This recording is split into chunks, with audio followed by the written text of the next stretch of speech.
네, 여러분 안녕하세요. 2023년 9월 8일 금요일 노영희의 뉴스 인사이다 시작하겠습니다.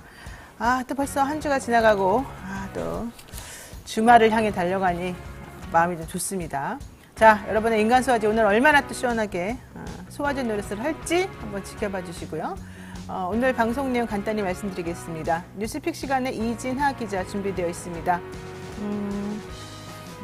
여러분 아시죠? 요즘에 이재명 민주당 대표 단식하는데 무슨 일베가 하는 것도 아니고 저는 그렇게까지 치사하게 그 앞에서 그렇게 할 줄 몰랐는데 어쨌든 그 소식 한번 얘기 들어보고요. 그리고 또 기타 얘기하죠.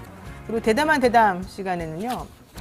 그 양평고속도로 요즘에 많이 묻힌 감이 있지 않습니까? 그 양평고속도로 이슈와 관련해서 정말 중요한 정보를 많이 알고 있는 여현정 전 양평군 의원이 있습니다.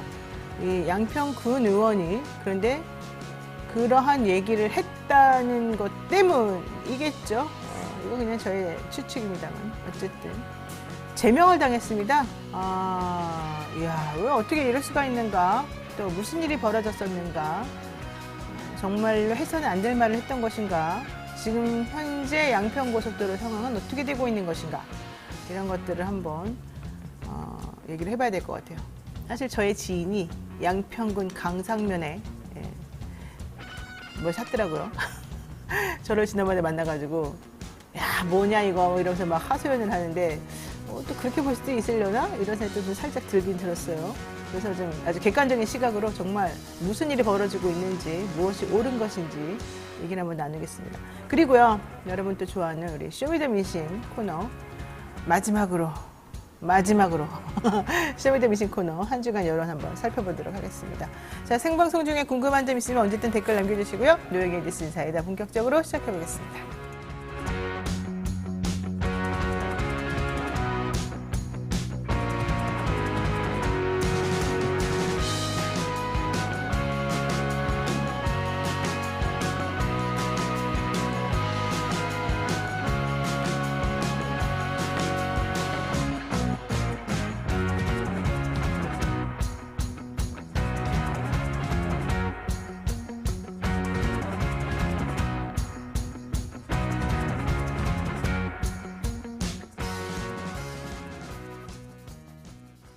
네, 바쁜 아침 이것만은 꼭 알아야 된다. 여러분들께 엄선해서 뉴스를 정리해드리는 그런 시간입니다. 듣기만 해도 이해가 쏙쏙 되는 뉴스픽 시간인데요. 오늘은 이진하 뉴스마터 기자 함께하겠습니다. 어서 오십시오. 네, 안녕하세요. 이재명 대표 지금 단식 투쟁 중이죠. 네. 벌써 9일차지 않습니까? 근데 네. 목숨을 건 단식 투쟁.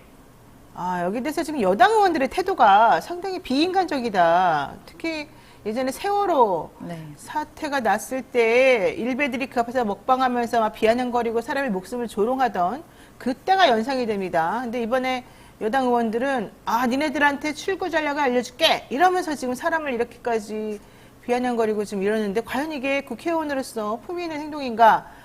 국회의원이 아니라 하더라도 인간적으로 할 수 있는 일인가 좀 의심스럽습니다. 자, 이 얘기 한번 들어보겠어요. 네, 이재명 더불어민주당 대표가 단식 9일차를 맞았는데요. 목숨을 건 단식 투쟁에 조롱 섞인 목소리, 또 선 넘는 먹방까지 이어져 눈살을 찌푸리게 하고 있습니다.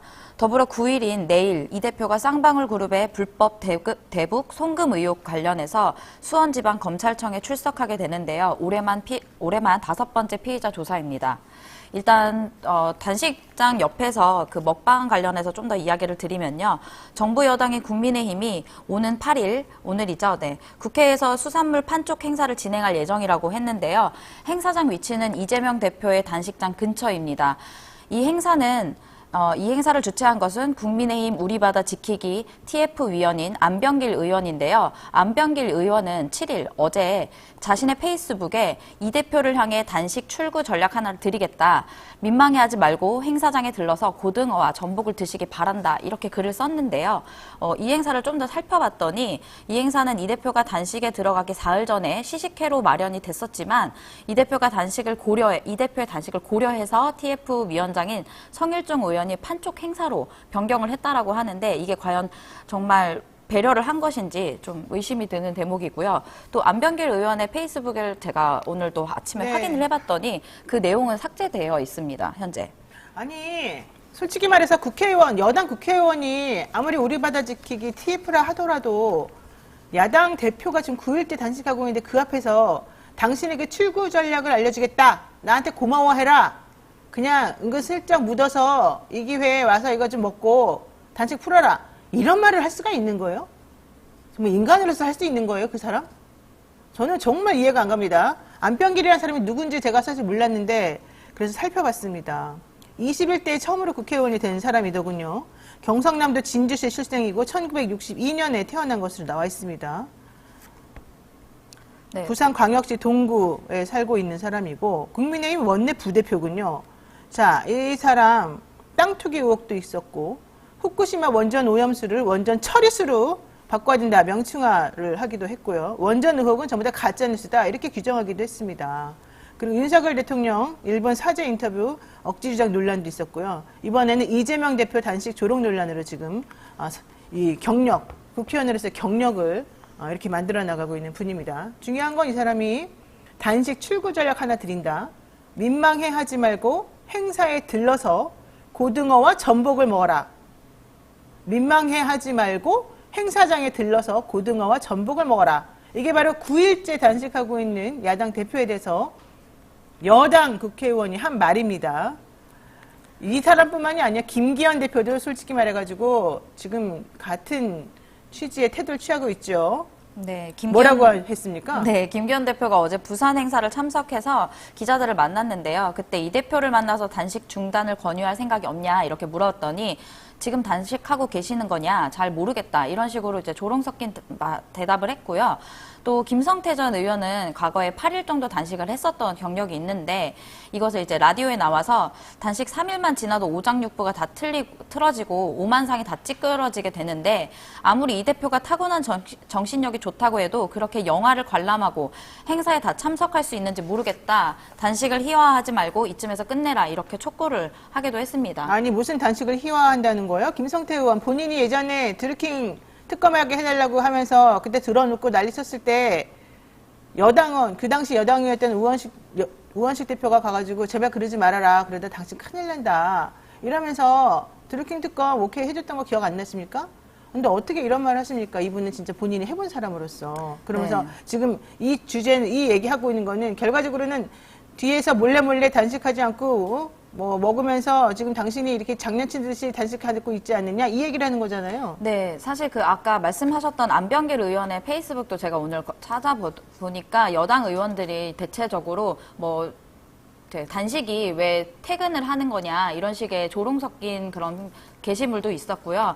또 이런 걸 자꾸 보다 보니까 앞서 언급하신 것처럼 2014년도 세월호 유가족이 참사 규명과 특별법 제정 촉구를 하면서 광화문에서 벌였던 단식 농성 때 이제 일베 극우 성향의 온라인 커뮤니티 일간베스트 저장소 측 회원들이 죄송합니다.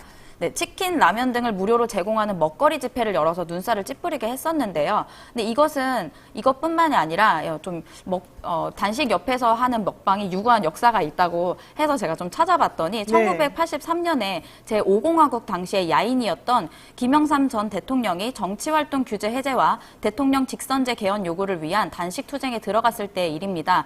그때 전두환 정권에서 단식을 중단시키기 위해 서울대병원에 강제 입원시키고 그 앞에서 안기부 공무원들이 음식을 차려놓는 등의 행위로 YS를 좀 조롱했던 일들이 있었거든요. 이런 일들까지 떠오르게 되면서 과거의 협치나 이런 것들, 국회에서 있어야 될 협치나 이런 것이 없어지는 너무나 좀 갈라치기가 심해진 모습을 보여서 좀 안타까움이 좀 들었습니다. 그렇죠. 사람으로서 사실 단식이라고 하는 건 정치인이 하는 그런 그 투쟁의 한 방법이지 않습니까? 저항의 한 방법. 물론 이제 이재명 대표가 사실 국회의원 수가 많은 지금 제1야당의 대표이기 때문에 과연 그런 분이 단식이라고 하는 거 말고 방법이 없겠냐라고 하는 얘기 하는 사람들도 있습니다.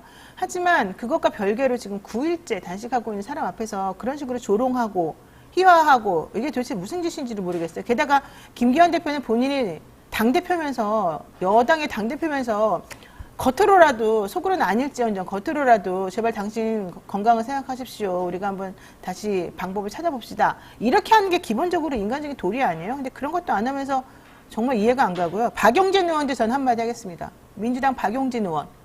단식 7일차 때 그 앞에서 바자회 했죠? 바자회. 예? 음식 나는 바자회. 뭐 하는 겁니까? 도대체가 박용진 의원은 같은 민주당 사람으로서? 예? 지난번에 한동훈 장관하고 쓰잘데기 없는 설전을 벌이면서 오히려 망신을 당하더니 단식 7일째인 당대표 옆에서 음식 나는 바자회를 해요? 왜 그러시는 거예요? 도대체 그분은? 아, 정말 저는 사람들이 아무리 자기하고 노선이 다르고 아무리 진영이 다르다고 해도 이렇게까지 끝장을 보는 줄은 진짜 몰랐는데요. 예전에는 그래도 이렇게까지는 아니고 예의가 있었어요. 상대방에 대한. 근데 이게 일배 때문인지 뭐 저는 잘 몰라요. 일배가 어떤 사람들인지도 모르지만 예전에 제가 10년 전에 세월호 때 일배에서 소세지 얘기하고 뭐 얘기하고 뭐 어묵 얘기하고 이럴 때 정말 제가 깜짝 놀랐었는데 네. 그건 일반인들이 그렇게 한 거잖아요. 근데 국회의원들이 이렇게 한다는 건 제가 상상도 못했습니다. 상당히 이상합니다. 게다가 지금 이 대표 이제 검찰 출석을 지금 앞두고 있지 않습니까? 원래는 더 늦게 하려다가 그냥 전격적으로 협조하는 모습을 좀 보이기로 했는데. 네. 어제 저녁에 이제 8일째 단식에 들어간 이 대표가 많이 지친 모습을 보였는데요. 라이브로 하다 보니까 저도 이제 중간중간 체크를 하다 보니까 단식 천막 안에서 누워있는 모습도 보이면서 굉장히 힘들어하는 모습을 보였습니다. 그런데 이 대표가 내일 검찰에 출석을 하게 됩니다. 어제 이슈 3합에서도 언급했듯이 검찰이 이 대표와 약 3주간의 그런 피해자 조사 일정을 놓고 기싸움을 벌였는데요. 어제 박성준 대변인이 검찰은 번번이 국회를 무시하더니 급기야 이 대표에게 정기국회 출석 의무도 포기하고 나오라는 사상 초유의 강압 소환을 요구했다며 더구나 검찰이 요구한 출석 일자는 윤석열 정부의 실정을 집중적으로 다루는 대정부 질문 기간이라고 했습니다.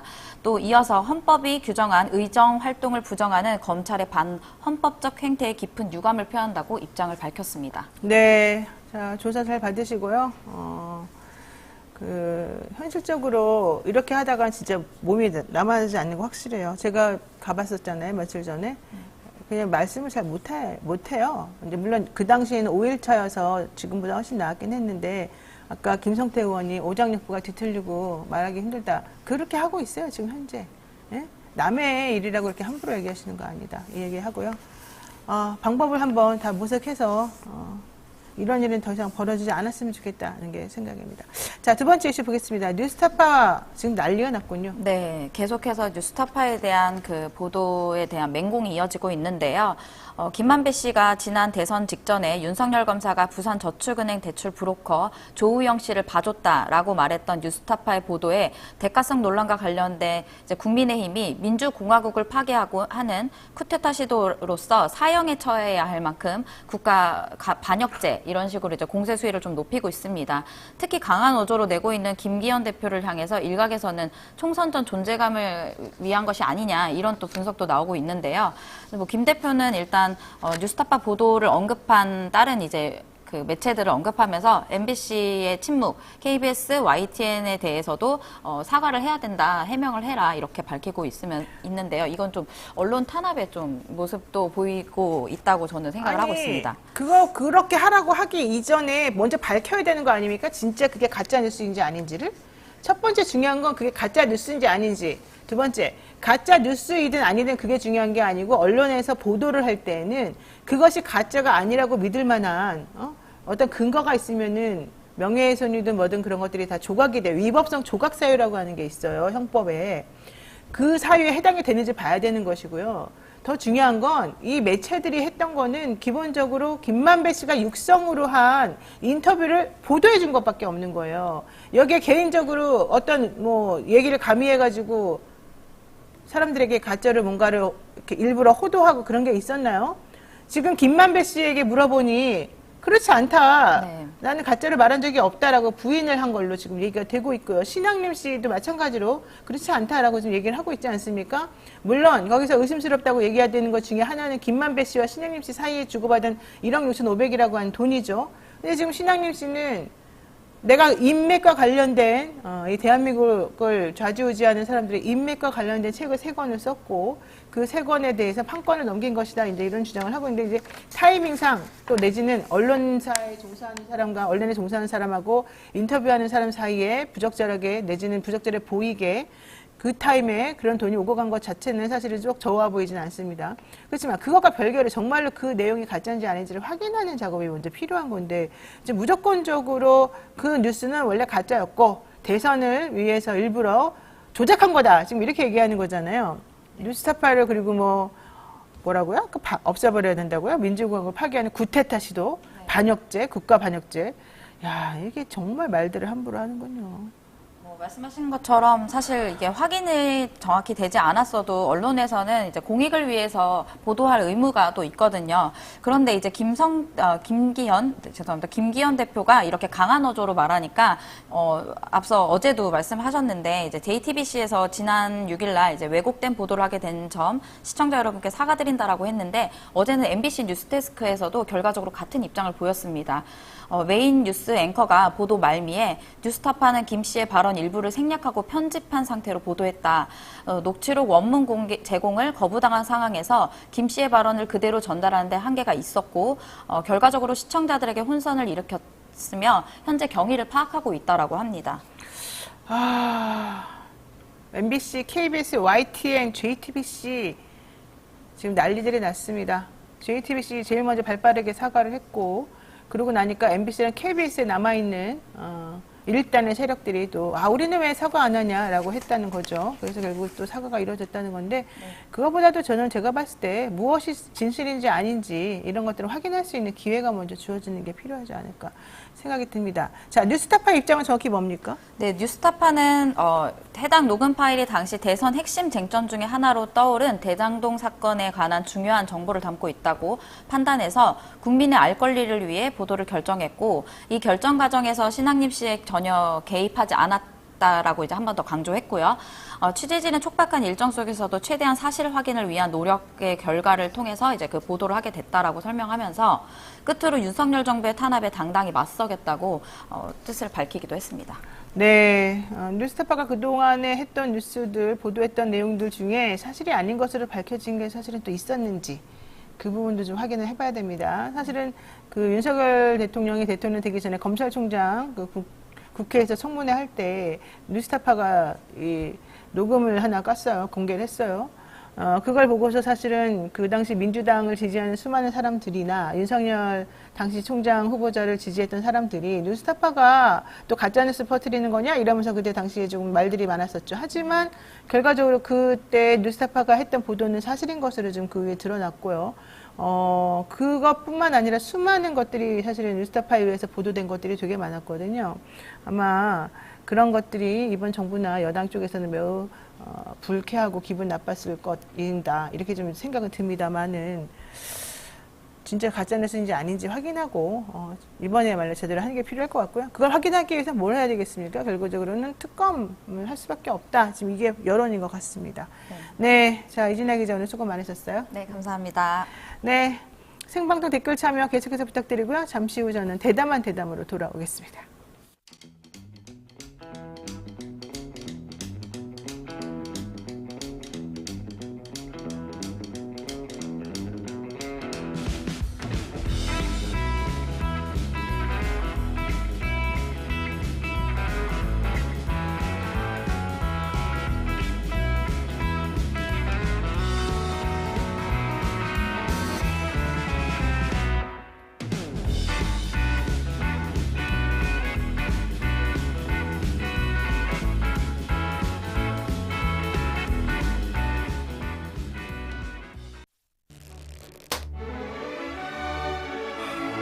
오늘따라 집중이 잘 안 된 것 같아.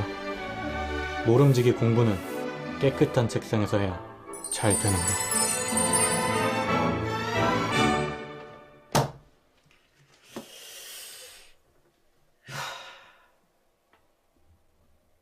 피곤한데 내일 할.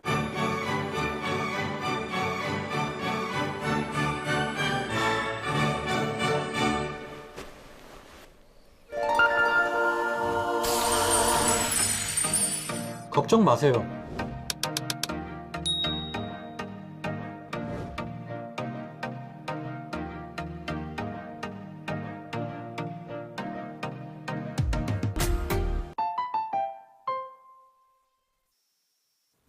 네, 서울 양평고속도로 사업 관련해서 양평군청 공무원과의 대화 내용을 녹음한 뒤에 그 내용을 한 언론사에 공익 제보했던 군 의원이 있습니다. 군의회 의원이죠. 양평군 의회 의원. 그분의 이름은 여현정인데요. 갑자기 제명이 됐어요. 품위 손상이라고 하는 이유로. 자, 선출직 군 의원인데 왜 공익 제보한 것이 품위를 손상하는 것인지, 그렇다고 해서 제명 결정이 내려질 수 있는 것인지 양평군의회 의정사상 처음 있는 일이라고 하는데요. 도대체 무슨 일이 벌어졌던 것인지 한번 알아보고 싶습니다. 당사자를 직접 모셨죠. 어떤 상황인지, 그것이 의미하는 정치적인 함의는 무엇인지 한번 여쭤보도록 하겠습니다. 여현정 의원 모시겠습니다. 어서 오십시오. 안녕하세요. 네. 자, 본격적으로 이 상황에 대한 이야기를 나누기 앞서 우선 9월 1일자로 양평군 의원으로서의 그런 거는 박탈이 됐습니다. 네네. 네. 자, 본격적인 이야기를 한번 해보기 전에 어떠한 내용의 공익 제보가 있었는지 녹취를 먼저 듣고 이야기를 나눠보도록 하겠습니다. 그러니까 저는 이게 다른 협의 요청이 2차, 3차도 있었고, 이 도로 말고 다른 사업 관련해서도 관계기관에 이제 협의 요청을 할 텐데, 유난히 짧아요. 18일 날 요청하고 29일 날 달래요. 그래서 국토부가 전략환경 영향평가를 할 때는 4만은 없고 1, 2안만 가지고 비교를 했더라고요. 제가 봤거든요. 평가 그러니까 보고서를. 저도 그쵸? 이게 솔직히 네. 말해서 네. 이안이 왜 선정되는지 저도 몰라요. 몰라요. 이안이 왜 선정됐는지. 네. 모르죠. 그냥 그게 내려왔기 생각이 때문에 공교롭게도 네. 종점이 네. 대통령 그 처가 땅에 인접해 있기 때문에. 그건 솔직히 솔직히 지금- 말씀드리면 올해 들어서도 저는 몰랐어요. 5월달까지. 그러니까요. 거기 그런 땅이 있는지. 그러니까. 그러면 이안 사만이 등장한 이유는 뭐예요? 갑자기 병산리 인근으로 제이씨가 나타난 이유는 뭔지. 이제 좀 더 효율적인 안이 뭔지를 이제 몇 개를 제시해야 네. 국토부에서도 검토가 하나 가능하지. 근데 이렇게 네. 하나만 해놓으면 네. 뭐 나중에 뭐 그래서? 이게 맞니 틀리니 여러 가지 논란에 휩싸일 수도 있고 해서 네. 저희가 이제 합리적인 안을 검토를 하다 보니 네. 그러니까 그 차원에서 이안이 또 이제 나왔고 그 사만은 네. 이제 사실 뭐 우리 뭐 국장님이나 뭐 네. 이렇게 좀 제시를 하고 이러면 아, 어떨까라고 그렇게 얘기했던 게 해가지고. 있어요. 예. 네, 지난 7월 4일에 이 양평고속도로의 노선이 갑자기 바뀌게 된 것과 관련해서 네. 엄청난 이제 이슈가 있으니까 당연히 양평군 의원이신 의원님께서 무슨 일이 벌어진 건지 알아보기 위해서 양평군 도로건설 팀장하고 전화를 하신 겁니다. 거기에서 물어봤어요. 1안, 2안, 3안. 여기서 갑자기 2안으로 바뀐 이유가 도대체 뭐냐? 이 녹취록의 요점은 그 도로건설 팀장이 모르겠어요. 솔직히 저도. 이게 핵심이었습니다. 네네. 네, 그리고 2안, 3안으로 또 요청한 다른 얘기들도 많이 있었다. 근데 나는 왜 그랬는지 솔직히 잘 모르겠다. 근데 알아보니 대통령 처가의 땅에 인접해 있었기 때문에 뭔가 좀 의심스러운 부분이 있는 것 같다. 요 정도가 사실은 이제 이 내용의 전부 다입니다. 그러니까 우리 여현정 의원께서 아니 그럼 도대체가 2안하고 3안은 왜 나온 거냐? 왜 나온 거냐? 갑자기 왜 얘기되지도 않았던 것을 갑자기 갑툭튀로 튀어나왔냐? 이렇게 물어본 거예요. 그게 끝이에요, 사실은. 네. 자, 근데 그 질문은 대한민국에 있는 수많은 국민들이 모두 다 궁금해하는 것이었기 때문에 당연히 그 팀장에게 담당 팀장에게 물어보는 것이 맞는 거였죠. 그렇죠. 그러니까 의원님께서 전화해서 사실관계 확인을 했고 이거는 좀 알려야 되겠다. 이들도 모른다고 하더라. 그렇게 해서 더 탐사에 제보를 하시게 된 겁니다. 자, 국토부에서 뭐라고 했냐면 양평군 의견을 수렴해서 종점을 변경했다고 해명했는데 알고 봤더니 진짜 확인해봤더니 그게 아니었던 거예요. 그들도 나는 몰랐다 이렇게 말했던 거예요. 얘기 좀 해주시죠. 네, 제가 담당 팀장하고 제 사무실에서 업무 보고를 받는 자리에서 대화를 녹음한 겁니다. 전화 통화는 아니고요. 네. 근데 그러니까 예. 전화로 통화한 게 아니라. 네네. 예. 이렇게 업무 보고를 받는 자리에서 대화 내용을 녹음한 거고요. 그 날짜도 7월 4일이었습니다. 그래서 7월 6일 백지화 선언을 했기 때문에 그 이전에 그냥 일상적으로, 그리고 이게 지역에서 뭐 전국적으로 이슈가 되고 있는 상황에서 또 갑자기 변경된 그 종점 인근에는 대통령 일가의 부동산이 축구장 3개 규모로 존재하고 있었고, 당연히 국민적 의혹을 살 수밖에 없는 상황이었습니다. 그래서 그간에 어떤 경로로 이 새로운 노선이 등장했는지에 대한 게 주목되고 있었고, 국토부에서는 그 이유를 양평군의 의견 때문이다라고 계속 주장해 왔기 때문에 제가 이제 담당 공무원에게 방금 그 내용에 확인하는 과정이었죠. 네, 내용을 확인하는 과정이었고요. 그 과정에서 2안 3안에 대해서는 양평군이 그렸는데 이게 6일 만에 그려져서 올라갑니다. 그렸는데 국장님, 문제의 도로건설 국장님께서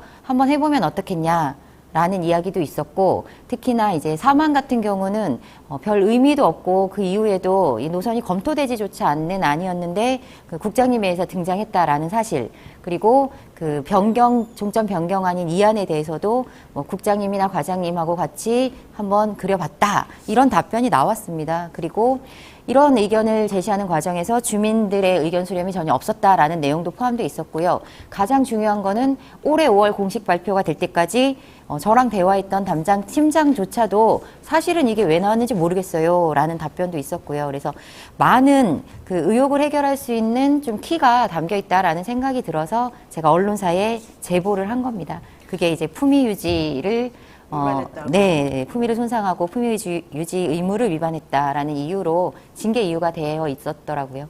자, 그러니까 1안하고 2안하고 3안이 있었다는 거예요. 1안은 뭐였어요, 원래? 1안은 이제 처음에 예비 얘기했던? 타당성 조사를 통과했던 노선에 IC만 하나 설치하고 종점은 변동이 명하지 없는 않은. 안이었어요. 네. 중간에 이제 IC 하나 설치해서 네. 연결을 더 좋게 하는 그런 그렇죠. 흐름을 주민들의 좋게 하는, 요구를 조금 더 반영한. 적극적으로 반영한. 그리고 2안하고 3안은 뭡니까, 그러면? 이 안이 바로 그 문제의 국토부 안으로 좀 둔갑이 된 종점이 강상면으로 변경되는 안이었습니다. 그 아니었고. 네. 3안은 그럼 뭡니까? 3안은 좀 애매해요. 애매한 거고, 네. 그 이후에도 3안에 대해서는 특별히 뭐 언급이 다뤄지거나 언급되지 않았기 때문에 별 의미는 없습니다. 네. 자, 이런 것들이 도시건설국장이 주도적으로 해서 변경된 것 같더라. 네, 네. 이겁니까? 그 대화 녹음 속에서도 네. 도시건설 우리 국장님께서 한번 해보자라고 했고, 그래서 이 주무부서에서 6일 만에 그려졌다라고 네. 계속 주장을 해왔던 거기 때문에, 또 이 도시건설국장에게 저희가 주목하는 이유는 네. 이게 2022년 7월경에 이루어지는 일인데요.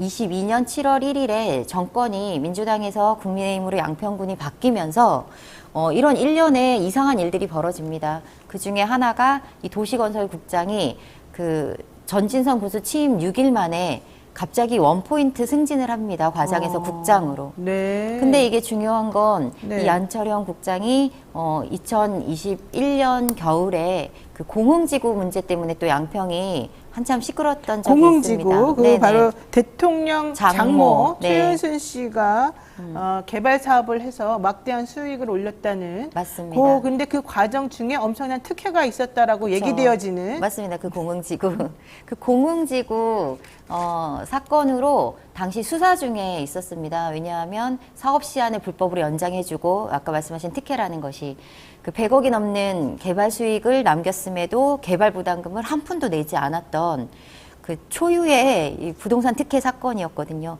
그 사건으로 기소가 됐어요, 최근에. 그리고 당시에는 수사 중에 있었는데, 통상 수사 중에 있으면 직위를 해제하거나 징계 처리가 있어야 되는데 오히려 승진을 합니다, 혼자 단독으로. 그래서 그렇게 승진을 하고 이 서울-양평 고속도로의 행동대장을 맡아서 좀 추진해온 것이 아닌가라는 의심이 드는 부분이 있습니다.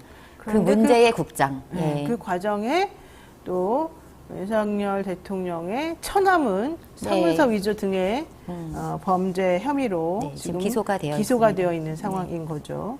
자, 어쨌든 이러한 상황에서 무엇이 진실인지 잘 모르기 때문에 본인이 저탐사에 이제 그 공무원하고 확인을 해보고 그 내용에 대해서 꼭 제보를 하게 됐는데 네. 이런 얘기는 할 수 있을 것 같아요. 군 의원이면 군 의원으로서 군 의회에서 이런저런 활동을 하면 되지 왜 특정한 공무원과의 그런 대화나 이런 질의 과정을 녹음을 해서 이거를 왜 넘겼냐 이거 네. 자체가 좀 정치적으로 일부러 어떠한 의도가 있는 거 아니냐 이제 이렇게 생각해 볼 수도 있는 거 아니겠습니까? 뭐 그렇게 주장을 하죠. 국민의힘이나 뭐 그렇죠. 담당 공무원 측에서는. 그런데 이거는 국가적으로 좀 계속 이슈가 되고 문제가 불거지고 있는 상황에서 담당 공무원에게 또 양평군이 종점부가 위치하고 있기 때문에 또 주목되고 있는 상황이었고요. 또 핵심적인 키를 가지고 역할을 하고 있는 상황이었습니다. 담당 부서 직원의 업무 보고를 듣는 것은 일상적인 그 활동 당연히 중에 해야 하나입니다. 되는 일이죠. 예. 그리고 뭐 그때가 회의 기간이나 이런 것들이 아니었기 때문에 저는 그리고 또 이제 백지화가 일어나기 전이었기 때문에 어떤 의도를 가지고 여기서 뭔가를 포착해가지고 제가 뭐 악의적으로 제보를 하거나 하려는 의도는 아니었기 때문에 네. 일상적인 업무다라고 저는 판단을 하고요. 그리고 이제 당사자 간의 녹음이 문제가 되지는 않잖아요. 네. 그리고 이게 공익을 위해서 이용을 했을 때에는 그 처벌받지 않는다라는 조각사유에 또 해당이 되고요. 그래서 저는 국민의 알 권리 차원에서 공익 제보를 한 것이고 이게 이렇게까지 징계 사유까지 포함되면서 문제를 일으킬 거라고는 생각하지 않았습니다. 그러니까 군 의원으로서 할 수 있는 게 있고 한계가 있고 다 그렇단 말이죠. 근데 그 그렇죠. 당시에 의원님이 보시기에 할 수 있는 선은 국민들에게 많이 알리는 것. 네. 그래서 사실 이게 무엇이고 무엇이 어떻게 진행되고 있는지에 대해서 판단을 한번 받아보는 게 중요하다. 네. 왜냐하면 군 의원, 양평 군 의원의 구성 자체가 5명이 국민의힘 소속이고 2명이 민주당 소속이었습니다. 그 중에 한 명이 바로 이제 지금 현재 우리하고 인터뷰하고 있는 이 여 의원이고 또 한 분은 최영보 의원이란 말이죠. 네. 네. 그러니까 우리 둘이서 할 수 있는 게 2대 5로서 할 수 있는 게 사실은 다 다수결 많이 원칙 뭐 없죠. 해봤자 의미가 없는 거니까 이거는 내가 언론사에 알리는 게 제일 중요하겠다. 그래서 더탐사에 이제 이거를 올린 거예요. 그리고 본인 입장에서는 이건 공익 제보이기 때문에 위법성 조각사유가 될 것이다라고 생각을 했다는 거죠. 네. 그런데 양평군 의회에서는 이거 품위 유지 의무 위반이다 이렇게 말하면서 제명까지 하게 됐는데 그 전에는 사실은 윤리심사 자문위원이라는 게 있지 않습니까? 네네. 여기에서는 이거는 물론 이제 그 업무를 하는 과정 중에서 보고한 내용을 그대로 이제 걸리지 않고 올렸기 때문에 혹은 공개했기 때문에 이건 사실 썩 아주 적절해 보이지는 않지만 그렇다고 해서 이것이 어떠한 정도의 처벌을 받아야 되느냐 그냥 경고 정도 하면 되지 않겠냐 이렇게 얘기를 했다는 거지 않습니까? 네, 맞습니다. 근데 아니다. 이 2사람 빼고 나머지 우리 5명 국민의힘 의원들이 보기엔 이거는 큰일 날 사안이니까 제명해야 된다라고 했고 특히 최영보 의원한테는 너 왜 가만히 있었니? 이러면서 또 방조죄를 하고 적용했어요. 방조했다는 이유로. 네. 그래서 지난 1일이죠. 9월 1일 윤리위원회가 열렸고 여기서 제적 의원 7명 중에서 더불어민주당 소속 의원 2명 뺀 나머지 5명의 국민의힘 의원들 전부가 모여서 만장일치로 제명 의결이 나왔고요. 이게 양평군의회 사상 처음이었는데 그러니까 윤리심사 자문위원회에서 경고가 적당하다고 했음에도 불구하고 그런 거 다 무시됐다. 이런 얘기를 알 수 있겠습니다. 네. 자, 그러고 나니까 사실은 이제 그 전부터 이거 좀 말이 안 된다. 군 의원으로서 할 일을 했는데 왜 이러느냐라고 하는 그런 그 주민들, 네. 그 군민들, 예, 그분들의 또 의견도 있지 않았어요? 그렇죠. 지금 사실상은 이 제명 결정이 난 이후에 여론이 오히려 좀 이쪽으로 많이 돌아서고 또 국민들이 다시 이 문제에 대해서 관심을 가지고 또 함께하는 사람들 많이 늘어났고 전국적으로도 지지들을 많이 보내주고 있습니다. 그래서 네. 탄원서를 좀 받고 있는데요. 지금 한 3일째 되는데 약 5,000명 가깝게 많이 하셨네요. 탄원해 주셨습니다. 그런데 제명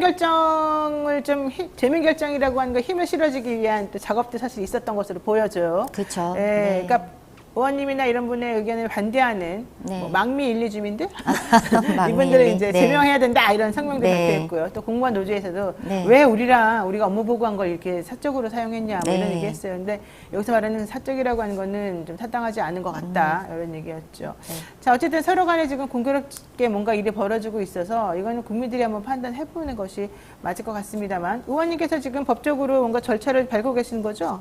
네, 지금 어제 그 효력정지 가처분 신청하고 징계 무효 본안 소송을 예, 진행하기 위해서 법원에 신청서를 제출했습니다. 네. 뭐 가처분은 좀 빨리 될 것 같기도 하고 본안은 좀 오래 걸릴 것 같기도 네. 하고 앞으로 지난한 그런 또 여러 가지 작업이나 이 고초가 예상이 되고 그쵸, 있습니다만. 네. 자, 이제 그건 이제 그렇고요. 중요한 건 이거죠. 서울 양평 고속도로에 대해서 지금 현재 네. 정말로 주민들이 원하는 건 무엇이냐. 정말로 예비 타당성 조사까지 다 마친 이 상태에서 어떻게 하는 것이 가장 가성비 좋게 효율성 있게 현재 문제를 해결하는 것이냐 이제 이 부분이 사실은 네. 이제 우리가 확인해 봐야 될 부분입니다. 자, 어떻게 지금 가는 것이 맞습니까? 이 서울 양평 고속도로 사업은 건설 사업은 목적 자체가 그 6번 국도의 정체를 해소하고 그리고 또 한 가지가 그 서울 춘천 고속도로까지 연결을 하면서 동서축을 잇는 광역 교통망 해소, 정체 해소까지 좀 기여해야 된다라는 그 사업이었습니다. 그리고 사실상 15년 동안 양평군에서는 양서를 종점으로 하는 이 고속도로 사업에 대해서 이견이 없었습니다. 아, 그래요. 네. 그리고 2019년부터 21년까지 2년간 어렵게 예타를 통과하고 양평 군민들은 드디어 이제 6번 국도 정체를 해소하는 고속도로가 건설된다라는 기대감과 이런 환영의 분위기가 계속적으로 있었어요. 그런데 갑자기 5월 8일에 국토부에서 공식적으로 전략환경 영향평가 항목 결정 사항을 보고하면서 변경안이라는 강상종점 노선이 나온 거예요. 근데 이제 노선이 설령 어떤 문제가 있어서 변경된다고 하려면 원래 예타를 통과한 노선이 결정적인 무슨 결함을 가지고 있거나 주민들이 아주 강하게 반발을 하거나 이런 것들이 좀 명분이라도 있어야 되는데 그런 것들이 양평군에서 전혀 없었습니다. 아, 그래요? 네, 갑자기 툭 튀어나온 거 맞고요. 그렇다고 하면 또 변경된 노선이 원한 노선보다 경제적으로 또 환경적으로 여러 가지 부분에서 아주 우수하다라는 검증은 있어야 되지 않겠습니까? 네. 그런데 국토부는 BC 분석값도 발표하지 못했고 변경안에 대해서 그리고 환경평가 과정이 공정하지 않았다라는 증거들도 계속 드러나 있고요. 최근에 이 천준호 의원님이 얘기하신 교통량 분석의 불공정성이라든지 그 비용 계산에 있어서의 문제점 이런 것들로 봤을 때 변경안으로 밀어붙이기 위해서 온갖 구실과 거짓말을 계속 대고 있는 것뿐이지 변경안으로 가야 할 어떠한 이유도 없습니다. 종점에 대통령 일가의 부동산이 존재하고 있는 것 이외에는 저희는 아무것도 없다라고 그러면 판단합니다. 아까 갑툭튀 말씀하셨는데 그러면 2안이든 3안이든 현실적으로 그러한 안이 결정되기 전에 네. 무슨 공청회가 열린다던가 네. 주민들하고 서로 대화를 해본다든가 아니면 다른 종류의 여러 가지 대안들이 모색이 됐다라든가 혹은 이란이 정말 문제다라고 하는 그쵸. 문제의식이 있었다거나 그런 것들은 없었다는 얘기입니까? 일단 양평군에서는 전혀 없었습니다. 변경 노선을 양평군 담당 부서에서 단 6일 만에 그려서 올렸다. 그게 전부입니다. 근데 나중에는 확인됐죠. 양평군에서 자체적으로 그린 게 아니라 네. 용역사에서 그렸다라고 했다가 최근에 그 국토위원회에서 원희룡 장관이 국토부의 지시로라는 답변을 했지 않습니까? 네. 한준호 의원의 질의에 그렇기 때문에 이 변경 노선은 국토부에 혹은 국토부에 숨어있는 더 큰 세력의 작용이 있었지 않았나 저는 이런 그렇게 의심이 보시는군요. 듭니다. 네. 근데 이제 그렇게 합리적인 의심을 해보는 분들이 사실은 좀 많이 있어서 네. 그걸 좀 밝혀보고 싶다. 네. 이게 또 밝혀야 할 것 밝혀야 같습니다. 한다. 반드시. 네. 이게 또 요점입니다. 네. 이런 가운데 우리 원희룡 국토부 장관님 양평을 지역으로 해서 출마하겠다 이런 얘기 나왔어요. 예. 야, 이건 또 어떻게 보세요? 사실 이 고속도로를 둘러싸고는 양평군에서 마치 노선 갈등으로 보여지는 것 같았어요. 한 2달 동안 이제 종점 2개를 두고 주민들은 또 갈등하고 대립을 했고. 네. 근데 중요한 거는 이제 양평 군수를 비롯한 양평군과 국민의힘에서 변경안을 밀어붙이기 위해서 그 관이 주도로 서명을 받거나 집회를 하거나 또 이제 공무원까지 동원해서 민주당 상임 방문을 가거나 이런 좀 왜곡된 여론 조성이 있었습니다. 그래서 마치 양평군 주민들은 변경안을 지지하는 것처럼 오보도 되고 이런 상황이었습니다. 그러니까 원희룡 장관은 당연히 양평군은 본인이 제시한 국토부안에 대한 지지가 높을 것이다라는 오해와 착각을 하고 있는 게 아닌가. 이거는 그래서 제가, 예. 그래서 양평을 좀 우습게 보고 네. 양평 가면 양평이 또 전통적으로 보수세가 강하기는 그렇죠, 했습니다. 그래서 그렇죠. 예, 양평에 대한 좀 무시, 양평을 우습게 보고 출마를 하겠다. 또는 이 고속도로 문제에 총대를 메고 그 지역 현장으로 가서라도 내가 해결하겠다라는 의지를 보여주겠다는 게 아닌가 하는 생각도 좀 듭니다. 그렇군요. 사실 우리 의원님은 오랫동안 시민단체 활동을 네. 해온 걸로 알고 있어요. 네, 네. 예. 어떤 활동을 해오셨던 거죠? 네, 이제 지역에서 한 10년 동안 시민단체 활동을 하면서 시민운동 했고요. 제가 교육희망 네트워크에서 시작을 해서 그 세월호 참사가 일어났을 때 그 주위에 있는 이제 학부모들이나 엄마들과 함께 단체를 하나 만들어서 세월호 진상규명 활동을 해왔습니다. 그러다가 2015년에 양평 경실련, 그러니까 경실 양평지부가 창립될 때 네. 네, 사무국장으로 활동을 시작했습니다. 지난 10년 동안 세월호 진상규명 활동, 화산경마장 반대 서명, 중앙산 무궁화호 감축 반대 운동, 네. 면생리대 무상보급 운동, 네네. 양평공사 조직변경 사회적 합의안 마련을 위한 범국민 대책위원회 활동 등 NGO 활동을 주로 많이 네. 해 오셨었군요. 자, 이건 그냥 제가 질문을 간단하게 네. 하는 건데 강상면 분들이 싫어하겠어요? 강상면 분들이 뭐 싫어하는 정도가 아니었죠. 주민 네. 소환하겠다. 네, 왜냐면 예. 강상면에 네, 지역구입니다. 지역구잖아요. 제가. 이게 네. 나 지역구거든요, 네, 네, 거기가. 맞습니다. 네. 처음에는 강상면 주민들한테 항의도 많이 받고, 근데 그 강상면 주민이라고 하는 게 뭐 이장님들이나 지역의 이제 그 토분들, 네, 토호 세력들. 네네, 토 세력들을 중심으로 그런 항의들이 좀 있었고요. 뭐 협박도 하셨습니다. 아이고, 뭐니나. 예, 재선은 안 할 물건 건가 나갔다. 보지, 뭐 이러면서 협박도 하셨는데, 그게 전부가 아니었고, 실제로 진실을 밝히는 게 더 중요하죠. 제가 뭐, 그렇게 위해서 거짓말을 알고도 눈 감을 수는 없다, 뭐 이런 생각이 들고요. 네. 좀 그 7명의 의원들 중에 5명이 국민의힘이고 2명이 민주당인데 이렇게 성비가, 구성비가 안 맞으니까 사실 힘도 못 쓰겠어요. 네, 입법 활동 하나도 자유롭게 네, 하지 되지 않을 못하는 것 1년을 같아요. 보냈습니다. 네. 알겠습니다. 중요한 건 숫자군요. 여러분, 중요한 건 숫자다. 네. 자, 원희룡 국토부 장관 양평 출마설이 제가 보기엔 좀 거의 막 기정사실화되는 느낌이 좀 듭니다만 또 네. 잘 될지는 잘 모르겠고. 모르겠습니다. 워낙에 양평에는 김성교라는 그렇죠. 제왕적 권력을 가진 근데 사람이 김성교 있어가지고요. 의원은 지금 또 문제가 되고 있지 않습니까? 그 공공지구 관련해서도 그렇고. 공공지구 관련해서 네. 저희가 수요일에 그 추가 고발을 했습니다. 이거는 뭐 횡령 배임 사기 어마어마한 비리를 모두 내포하고 있기 때문에 네. 저희가 고발도 했고 또 의원직도 박탈돼서 현재는 뭐 의원도 아닌 상황입니다. 네, 알겠습니다. 자, 여기까지 말씀 나눠야 될 것 같군요. 여현정 전 양평군 의원과 지금까지 말씀 나눴습니다. 고맙습니다. 네, 고맙습니다. 네, 잠시 광고 타임 그냥 개인적으로 한번 만들어 봤습니다. 만든 것도 아니죠. 개인적으로 이 타임에는 광고 들어가야 된다 이 생각했네요. 자, 어김없이 통통몰 광고 해드리겠습니다. 절찬리에 판매 중인 국보국밥 8종 세트 광고. 닭곰탕, 설렁탕, 순대국 등 한국인이 가장 사랑하는 국밥 8종이죠. 입맛 없을 때 드시면 정말 좋습니다. 맛있고요. 가성비도 매우 좋고요. 통통몰 회원 가입하시면 20% 할인 쿠폰 무제한 드리니까 검색창에 통통몰 검색해서 많이 한번 드셔보시기 바랍니다. 네, 여기까지 하고요. 잠시 기다리시면 쇼미더민심으로 돌아오겠습니다.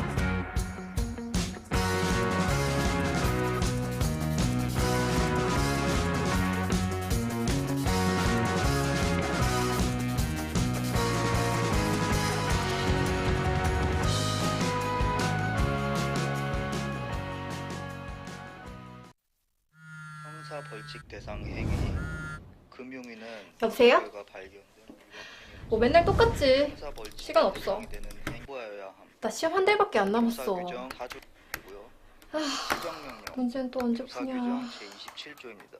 응. 지금 먹으려고.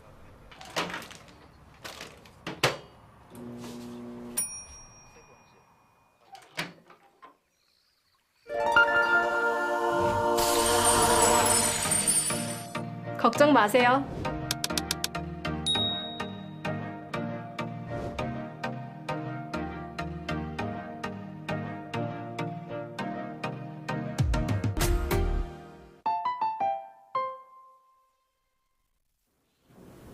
네, 저는 아무래도 광고의 여신으로 태어나야 되지 않을까 생각하는데, 왜냐면 지금 좀 전에 저 화면에 광고 토마토 패스 나오는 거 보니까, 아, 정말 저 표정을 끌어내기 위해서, 혹은 저것이 무엇을 의미하는지를 이 시청자들에게 보여주기 위해서 얼마나 애를 썼을까? 내가 정말 이거를 꼭 광고해주고 싶다. 이런 마음이 막 뭉클뭉클 드는 거예요. 전 주책 바가지죠? 저한테 해달라는 말도 안 했는데.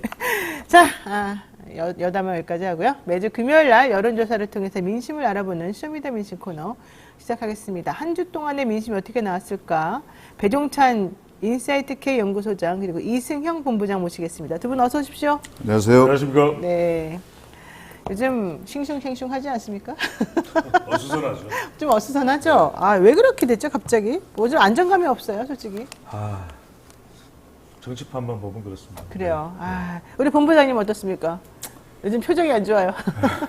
뭐 가짜 뉴스다 뭐다 하면서 언론 또 아, 진짜 힘들어요. 옥죄이고, 예, 이거는 이제 할 말도 하지 말아라. 할 수가 없는 그런 시대가 또 온 것인가, 예, 여러 가지로 착잡합니다. 그렇습니다. 네. 자, 쇼미더 민심 시간 본격적으로 시작해 보겠습니다. 그동안 뉴스토마토 의뢰로 미디어토마토에서 실시한 여론조사가 대체적으로 월화수에 진행을 해서 응답을 이제 그 월화수에 받은 겁니다. 근데 그러다 보니까 많은 분들이 바쁘셔서 응답을 제대로 안 해주시더라. 응답률이 조금 저조하다. 이런 또 지적이 좀 있었습니다. 그래서 우리 미디어토마토에서 그러면 응답률을 조금 더 높이고 좀 더 신뢰로운 지표를 확인해서 우리가 제대로 된 여론을 확인하기 위해서 이렇게 해보면 어떨까 고민을 많이 했습니다. 그러면서 이번 주부터 저희가 조사하는 요일 자체를요, 월화수 아니고요, 주말로 옮기게 됐습니다. 주말로 우리 본부장님이 이제 사실 그거 다 전체적으로 네, 하시는 네. 분이잖아요. 설명 좀 해주실까요? 일단 응답률 말씀하셨는데 그게 맞고요. 응답률이 아마 주말로 옮기고 또 안심번호로 또 바뀝니다. 그동안은 RDD 방식으로 해서 네. 무작위로 그냥 전화를 드렸었는데 이제는 안심번호를 이용해서 주말에 하게 되면 아마도 저희가 예상하기로는 지금 3% 정도, 응답률이? 3% 정도 응답률이 나오는데 한 10% 가까이 될 거라고 지금 그렇게 기대를 많이 하고 올라가요? 있습니다. 그러니까 사실 저희가 미디어토마토에서 조사한 응답률 보면 2.9%인 경우가 좀 많았었고, 네, 3.0. 네, 3.0%. 그러니까 3% 왔다 갔다가 이제 많았었어요. 그래서 이거보다 조금 더 응답률이 많으면 좀 더 신뢰로운 조사가 되지 않을까 생각을 많이 했고, 그래서 저희가 좀 결단을 내린 거죠. 그렇죠. 네. 자, 어쨌든 이번 주부터 미디어토마토 조사가 더 정확한 민심을 반영하고자 주말로 옮겼기 때문에 월화수에는 조사가 안 이루어졌습니다. 네, 그래서 오늘은 그 월화수에 이루어졌던 기존의 조사 가지고 얘기하는 이제 그 패턴이 아니라는 걸 말씀드리기 위해서 오히려 다른 주목할 만한 조사 내용을 가지고 한번 설명을 들어보는 시간을 갖고자 합니다. 자, 저희가 여론조사를 해보면 저희하고 비슷한 추세를 보이는 것이 여론조사의 꽃이었습니다. 지금 한 5개 정도가 정기적으로 계속해서 여론조사를 하고 있습니다. 네. 여론조사의 꽃, 그다음에 우리 미디어토마토, 리얼미터, 그다음에 갤럽, MBS 조사 먼저 이런 거잖아요. 근데 MBS 조사는 한 2주에 한 번씩 하는 것 같고, 네. 그렇죠? 갤럽은 일주일에 한 번씩 전화 면접으로 이제 하는 것 같고. 연합뉴스에서 또 한 달에 한 번씩 하는 정례 여론조사도 있습니다. 그런 것도 있군요. 예, 예. 자, 어쨌든 저희는 그 중에서 그러니까 리얼미터도 조금 비슷한 추세일 수도 있는데 숫자는 좀 안 맞는 경우가 있어서 저희하고 가장 비슷해 보이는 게 이제 여론조사였었어요. 근데 어쨌든 이 조사기관의 발표에 대해서 한번 좀 설명해 보고자 합니다. 자, 우선 잠깐만요.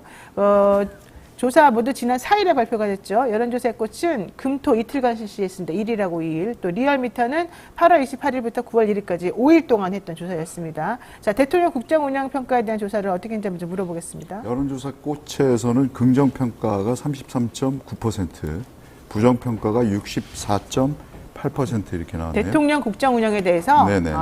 이 여론조사 꽃은 ARS, RDD 무선전화로 네, 진행이 맞습니다. 됐고 응답률은 2.4%. 응답률도 여기도 썩 높진 않네요. 2.3%였고 표본 오차는 플러스 마이너스 3.1%포인트, 신뢰 수준은 95%였습니다. 참고로 저희가 지난번 조사 때 네. 직전 조사에서 미디어 토마토가 긍정이 33.3%였거든요. 거의 똑같군요. 거의 비슷합니다. 부정도 64.8%로 똑같아요. 네. 네. 그럼 사실 우리도 응답률 보면 다 비슷비슷한데 그냥 주말에 그동안 하던 대로 하면 되잖아요, 월화수에. 더 더 열심히 하고 싶어요? 더 정확하고 욕심이. 예. 이 정확한 여론조사를 위한 욕심이 우리가 지금 이 상황을 만들고 있군요. 자, 리얼미터도 한번 얘기해 주시죠. 리얼미터는 긍정 평가가 35.4% 나왔고요. 부정 평가가 61.1%. 이것도 뭐 이렇게 거의 다 따지면 비슷하네요. 오차 범위 네. 내에서 뭐 비슷비슷합니다. 네. 예. 리얼미터 조사 응답률 2.5%, 표본오차 플러스 마이너스 2.0%, 무선은 97%, 유선 전화는 3% 진행이 됐다는 건데요. 신뢰 수준은 95% 정도이고. 자, 배 소장님 분석 네. 좀 해주실까요?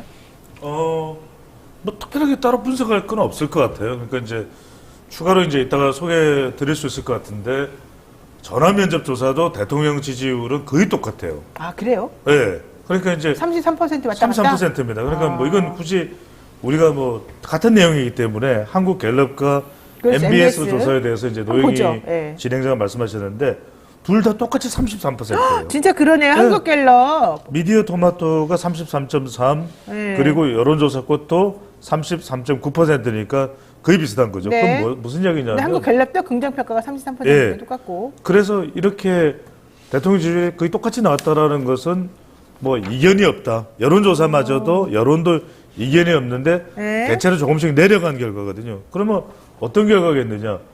그러니까 하나는 후쿠시마 오염수도 이제 전반적으로 영향을 미치는 이슈인데 이 이슈는 계속 지속되어 왔잖아요.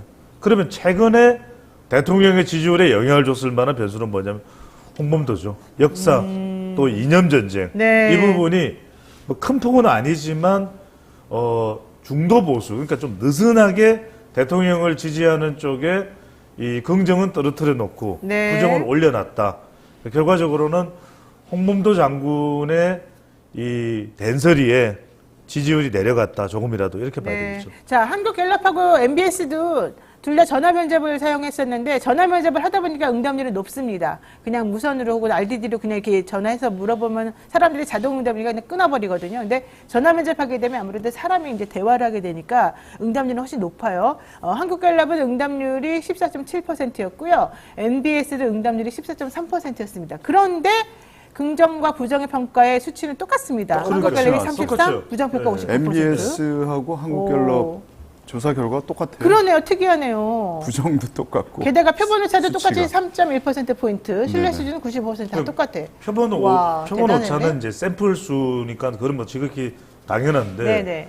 뭐 응답률도 뭐 좀 다를 수도 있는데 비슷한 것은 똑같아요. 거의 진짜. 같은 조사 방식이라는 거거든요. 그렇죠. 그러니까 갤럽이 불과 이 한 달여 전에는 유선 일부 포함 RDD 조사 방식을 하던 것을 지금 이제 한국 갤럽도 MBS처럼 무선 가상번호로 하거든요. 네. 이제 그 방식을 이제 방금 전에 이제 이승영 본부장님 말씀하셨던 대로 미디어 토마토 이게 이 방식이 돈이 많이 들어요. 가상번호를 통신사에 그렇죠. 비용을 지급해야 되기 때문에 네. 그래서 비용을 들임에도 불구하고 전화 면접 조사와 같은 샘플 추출 구조로 가겠다라고 이제 판단하신 거죠. 그러니까 미디어 토마토 돈이 없는 걸로 알고 있는데 어떻게 또 이렇게 가상번호까지 써가면서 비용이 그 RDD 할 때보다 네. 한 3배에서 4배 그러니까 정도. 엄청 많이 들어가요. 통통국밥이 좀 팔렸잖아요. 열심히 뭐 벌어서 네. 좋은 데 써야죠. 통통국밥도 팔렸고 우리 이 주방세제도 팔렸고 그랬나요? 근데 근데 지금 짧게 한 말씀하면 육개장 진짜 맛있어요. 진짜로. 아니 제가 먹어봤는데 네. 아니, 광고 홍보가 아니라 진짜 맛있어요. 양이 굉장히 많고 진짜 2인분 맞습니다. 맞아요, 맞아요. 진짜 인분이에요. 예. 닭곰탕도 맛있고 다 맛있어요. 예, 돼지국밥도 있고. 자, 지금 우리 배 소장님 말씀하셨지만은 그 이념 전쟁 선언한 거 그리고 왜 이게 지금 전체적으로 보면 하락 추세거든요. 그렇죠. 예, 지지율이 대통령 지지율이 하락 추세인데 일단 홍범도 장군을 건드린 거. 예, 저는 홍범도 장군 모욕 사건이라고 좀 하고 싶은데. 네네. 아니 그러니까, 홍범도 장군만이 아니에요. 독립운동하신 모든 분들을 다 모욕한 그 거예요. 독립운동 그 관련 예산도 보훈부에서 다 삭감하고 절반으로 반토막을 네. 냈더라고요. 그러니까 그동안 친일 행보를 해왔는데 이 정권이 나가도 너무 나갔다. 그리고 보수들도 이것 때문에 갈리기 시작했다. 말하자면 뉴라이트와 올드라이트가 있는데 네. 그 뉴라이트의 이런 말도 안 되는 주장에 대해서 올드라이트들이 등을 돌리기 시작했다. 네. 그게 광복회 이종찬 회장도 보수의 그 상징 아닙니까? 그렇죠. 말하자면 네. 그분도 그렇게 경로하고 아니 얼마나 화가 나겠어요, 솔직히 했을 말해가지고. 정도니까. 네. 그래서 사실은 왜 지금 이 하필 이 시기에 대통령이 이념 전쟁을 하자고 선언을 했을까라는 걸 좀 보면은 네, 왜 그랬을까요? 뭐 가장 많이 나오는 얘기가 이제 내부 결속령, 뭐 보수 결집령인데 이게 보수 결집에서 이미 홍범도 장군을 건드리면서 이건 어긋나는 방향으로 가고 있고 심지어는 원래 검찰이 특수부하고 공안부가 두 축, 양대 축인데 이 공안부의 어떤 역할을 길을 열어준 거 아니냐 방공 얘기를 함으로써 그렇죠. 지금 벌써 윤미향 뭐 의원 네. 뭐그 막 제명 얘기 나오고. 뭐 나오고 네. 또 하나는 그 지금 뭐 대통령실 참모들 중에서 이제 그 예전에 그 일본의 요시다 독트린이라는 게 있었어요. 네. 1950년대 얘기입니다. 요시다 독트린. 네, 이게 미일 안보 조약을 하면서 그 일본의 요시다 시게루 총리가 추구한 노선인데 네. 방위나 안보는 일본한테 맡기고, 예. 아니, 미국에 맡기고, 예, 죄송합니다. 네, 방위나 네. 안보는 미국에 맡기고, 일본은 경제 선장에 전념한다, 이거거든요. 근데 이거를 좀 어설프게 지금 벌써 하고 있는 거 몇십 아닌가? 년 후입니까? 이게 지금 그거를 하는 게 아닌가. 한미일 북중러 대결 구도로 가면서 네. 그런 측면에서 이념 전쟁을 네. 선언한 것이다라는 뭐 그런 해석들이 나오고 있죠. 자, 어쨌든 지금 전체적으로 우리 거 포함해가지고 긍정평가는 한 2%에서 5% 사이로 떨어졌거든요. 그래서 우리가 무슨 일이 있었길래 이렇게 떨어졌나 그동안의 주요 사건들을 확인해 봤습니다. 그랬더니 8월 25일에 윤석열 대통령이 방송통신위원장으로 이동관 씨를 임명을 했고요. 8월 27일에는 보훈부에서 정일선 공원 저지 검토를 했고요. 8월 28일에는 국민의힘에서 1박 2일 연찬에 민주당의 1박 2일 워크숍이 있었는데 이때 또 대통령의 발언이나 이런 것들이 좀 문제가 됐었고요. 8월 29일에는 정부가 새만금 개발 또 전면 재검토했죠. 이러고 나니까는 새만금 예산 지금 다 없어지면서 또 국민의힘 내부에서도 이건 말이 안 된다 이런 의견들이 지금 나오고 있습니다. 8월 30일에는 국회 인류특위 소위에서 코인 논란으로 김남국 의원 제명안이 있었으나 이게 부결이 또 된 상황이 있고요. 8월 31일에 이재명 더불어민주당 대표가 취임 1주년 기자회견에서 무기한 단식 선언을 했습니다. 그리고 육산의 홍범도 등 독립운동가 흉상철거 논란이 계속해서 이어지고 갑자기 이념이 이제 중심 어젠다로 들어오면서 이거 좀 이해가 안 간다라는 얘기 하게 됐고요. 후쿠시마 방류 규탄 집회가 지금 곳곳에서 일어나고 있는 그런 상황이죠. 대통령 지금 해외 출장 가셨는데 우리 국가를 위해서 도대체 무엇을 하고 다니시는지 모르겠다 이런 얘기하는 분들도 이제 많이 있어서 실질적으로 이 부분에 대해서는 여당에서도 좀 신경을 쓰시는 게 좋지 않을까 이런 생각을 해봤습니다. 자, 배 소장님, 네. 여론조사에서 격차가 벌어지는 부분은 이제 정당 지지율 부분 아니겠습니까? 그렇습니다. 사실 네. 우리 미디어토마토 것하고 갤럽이나 이런 데 거하고 MBS 것하고 비교하면 완전히 반대거든요. 예. 자, 이거 어떻게 된 겁니까? 그래서 먼저 수치부터 소개를 네, 해드리고, 네. 그러니까 오늘 소개해드린 정당 지지율이 이제 자동응답 조사로 되는 조사 결과가 미디어토마토도 그렇지만 여론조사 꽃입니다. 네. 여기서 보면 국민의힘이 34.7%, 민주당이 55.1%, 그다음에 이제 전화면접 조사로 하는 결과가 이제 갤럽과 MBS인데, 자, 갤럽은 국민의힘이 34%. 자, 그러니까 여론조사 꽃하고 국민의힘은 거의 똑같아요. 34.7, 34. MBS가 국민의힘이 32니까 별 차이가 없죠. 네. 근데 민주당이 확 차이가 납니다. 자, 여론조사 꽃은 55.1이라고 말씀드렸는데 민주당입니다. 네. 갤럽은 민주당 27. 그 다음에 MBS 여론조사는 민주당 28. 그러니까 전화 면접 조사끼리는 비슷하죠. 네, 그런데 네. 저는 이걸 뭐 샤이 진보나 샤이 민주로 저는 봅니다. 샤이 진보나 샤이 민주. 왜냐하면은 이게 면접원 조사에서는 저도 면접원 역할로 여러 번 조사를 해봤거든요. 네. 그러면 자기가 이렇게 좀 적극적으로 답할 사항이 아니면 사람이 물어볼 때는 대답을 잘 못해요.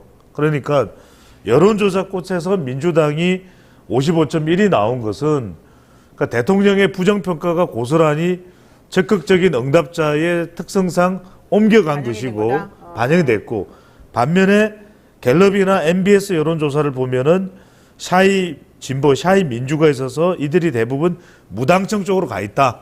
그래서 저는 제가 그런 말씀을 우리 시간을 통해서 드렸는데 결국 민주당의 관건은 여전히 민주당에게 투표를 할까 말까 하는 사람들의 고민이 있는 거예요.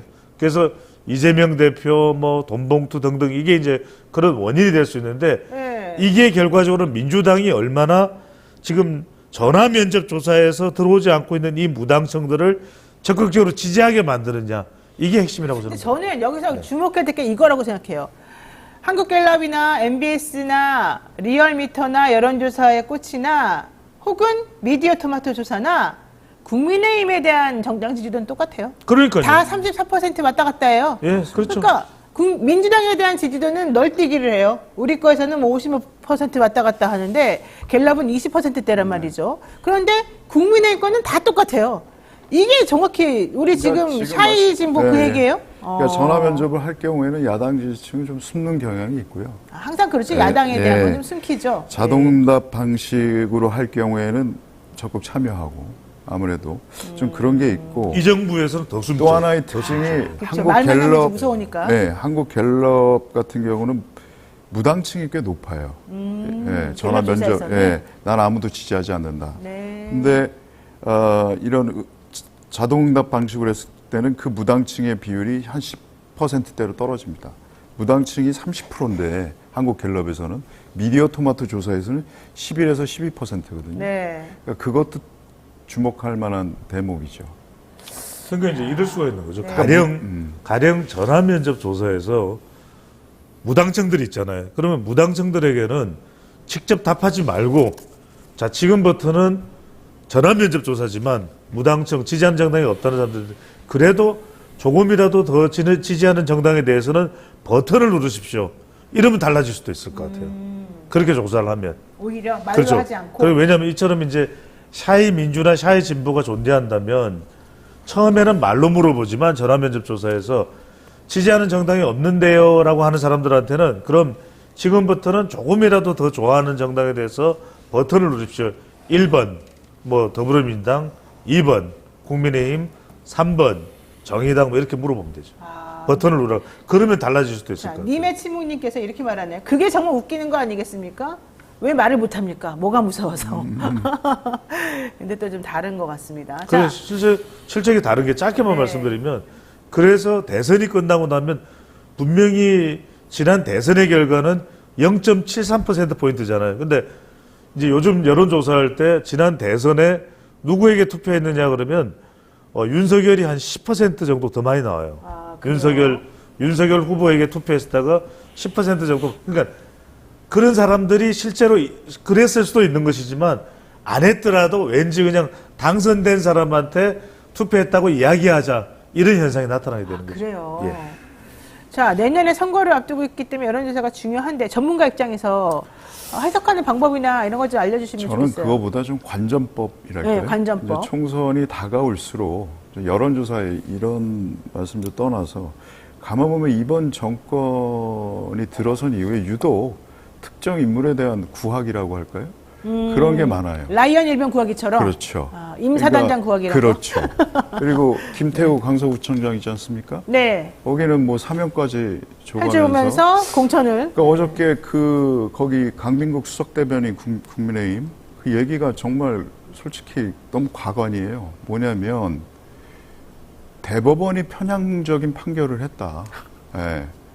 그러니까 인정을 안 하는 겁니다. 대법원 네. 확정 판결이 난 사건에 대해서 인정을 안 해요. 그러니까 이 구하는 것까진 좋아요. 자기가 이쁜 사람 구하고 싶죠. 근데 법과 원칙까지 훼손해 가면서 그럼 그동안에 그럼 대법원이 그렇게 편향돼 있다면 검찰의 편향성 뭐라고 설명할 건데. 그러니까요. 그러니까 이게 총선으로 갈수록 공천 또 시기가 다가올수록 이런 현상들이 더 심해질 것이다. 과연 무엇을 들이밀고 또 이런 식으로 할 것이냐. 저는 그걸 좀 봐야 된다고 봅니다. 이게 다 누구 때문입니까? 이렇게 구하기에 나서는 게? 누구 때문에? 똑같은 사람 아니에요? 한 사람으로 수렴이 되는 거예요. 그런 걸 좀 봐주셨으면 좋겠어요. 저도 샤이 뭔가 진행자로. 우리가 불공정하고 뭐 비상식적인 일이 벌어졌을 때 과연 그건 무엇일까? 다 아시잖아요. 국민들 다 아세요. 네. 그걸 한번 일련의 그 흐름들을 네. 한번 보십시오. 저는 관전 포인트를 뭐 네. 여론조사를 이렇게 이거라 어렵잖아요. 그냥 이런 걸 보세요. 백두산님께서 정말 신뢰가 가는 분석입니다. 이렇게 얘기를 해주시는데 저는 앞으로 샤이 진행자로 제가 이름을 알리도록 해보겠습니다. 자, 우리 패널님께서 우리 샤이 또 패널님이시나요, 배 소장님? 네네. 우리 본부장님 말씀에 동의하시는 이 관전 포인트 저는 관련해서 샤랄라가 되겠습니다. 샤랄라.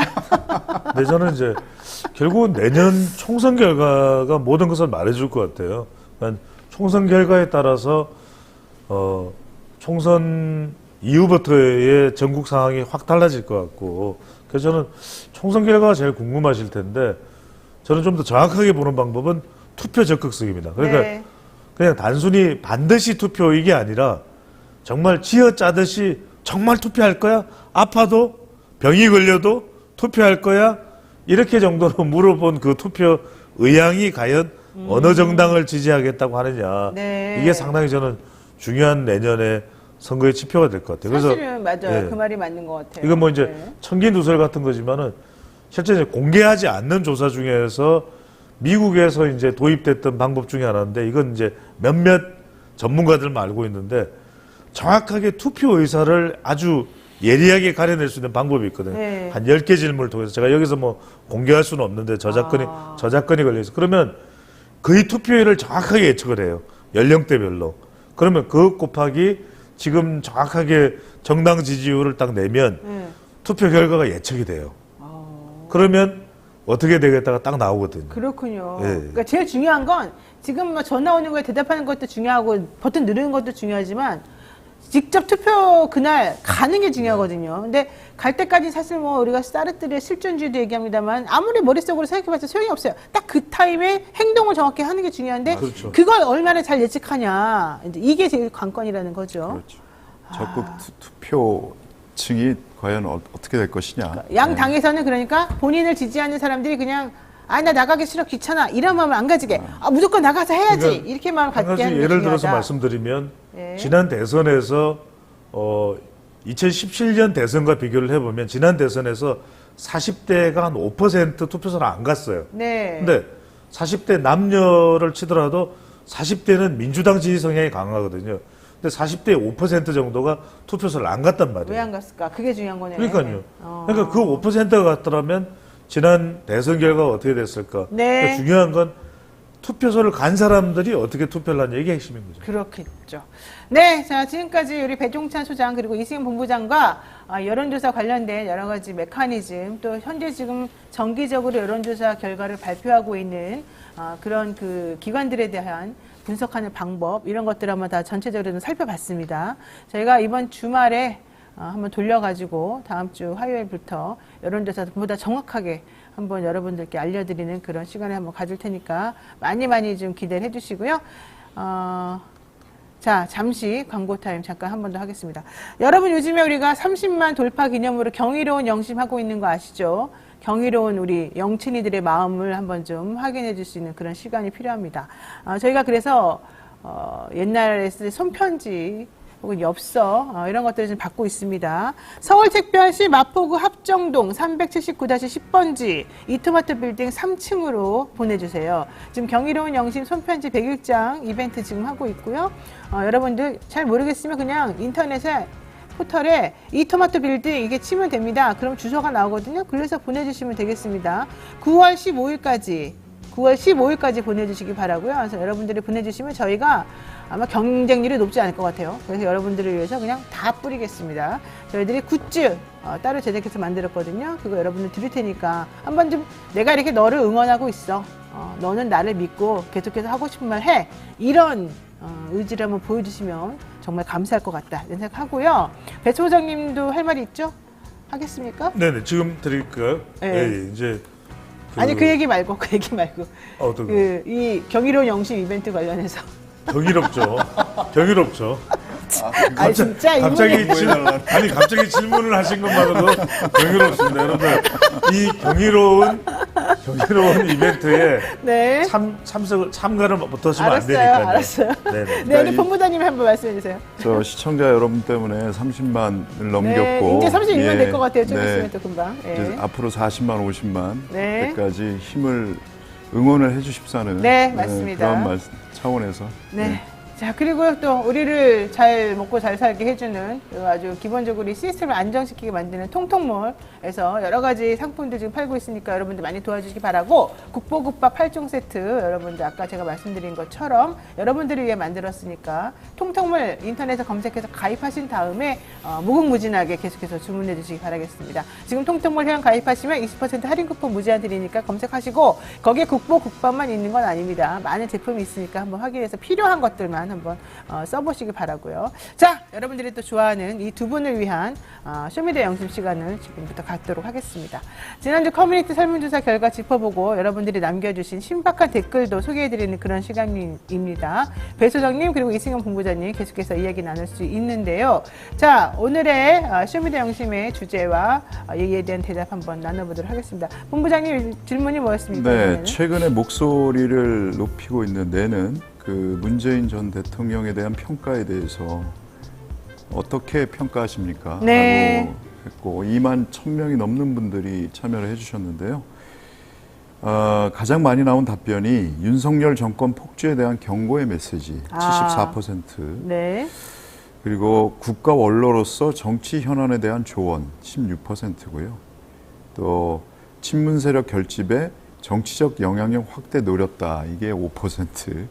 윤석열 정권의 전 정부 탓에 대한 반박이 4%. 네. 이렇게 나왔는데, 예.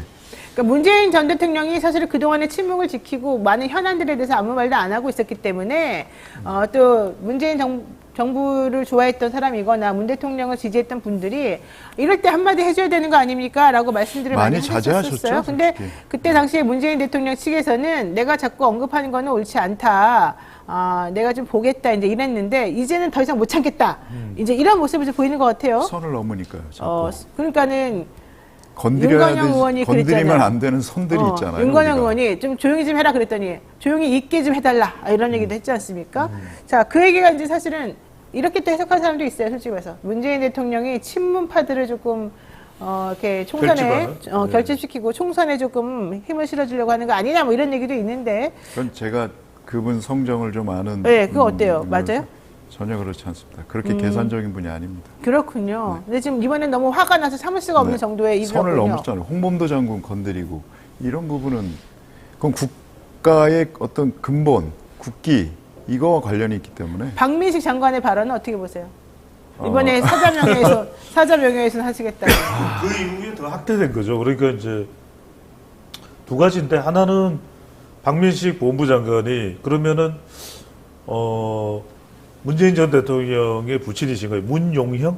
자, 하여튼 뭐 그렇게 이름을 이야기하는 것 같은데 흥남시에서 북한의 흥남시죠. 네. 그래서 이제 했어요? 공무원을 했으니까 네. 그때가 일제시대였다. 그러면 그것도 친일파 아니냐 이렇게 이야기를 했는데 일단 윤건영 의원은 첫 번째로는 해방 이후에 한 것이다 라고 이제 일단 설명을 했고요.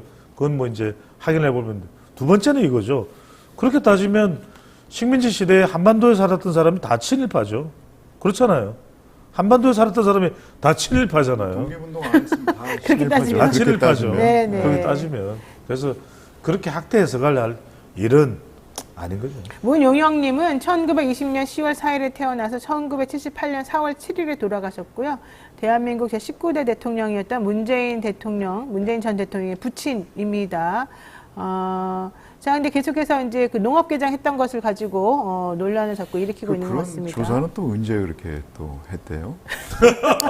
법무장관이 그렇게 할 일이 없습니까? 그러니까. 뭔가 답변이 궁색할 때 써먹으려고 아마 조사를 한 것 같은데. 네.